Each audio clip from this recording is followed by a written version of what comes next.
Assalamualaikum warahmatullahi wabarakatuh. Ketemu lagi dengan saya Fadli Ajo Wayoy dalam channel Kato Ajo. Sekarang kita akan membahas tentang satu kata dalam kosakata bahasa Minang yang biasanya digunakan sebagai kata ganti orang pertama. Untuk mengganti kata saya, orang Minang biasanya menggunakan kata ambo. Ya, ambo itu artinya saya. Sebenarnya ada kata lain selain kata ambo. Juga ada aden dan awak. Cuma aden biasanya digunakan untuk bahasa yang kasar atau keras, sementara awak adalah kosakata yang tidak hanya dipakai di Minang saja, tetapi juga ada di suku bangsa lainnya yang relatif bisa disebut sebagai suku bangsa Melayu di Indonesia. Nah, berarti ambo adalah kata yang khas asli Minangkabau. Dari mana asal kata ambo ini? Setelah Ajo tanya-tanya kepada yang tua-tua, ternyata ambo berasal dari kata hamba atau lengkapnya hamba Allah.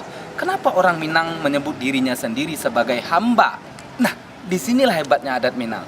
Adat Minang mengajarkan agar para pemeluk adatnya itu tidak sombong. Kok mangecek di bawah-bawah, kok mandi di hilia-hilia. Artinya, jangan pernah sombong. Hal ini sangat sesuai dengan ajaran Islam bahwa kesombongan itu hanya pakaian Tuhan. Jadi tidak berhak sedikit pun hamba untuk bersombong diri di atas dunia. Ada bahasa di sarak, sarak bahasa di kitabullah.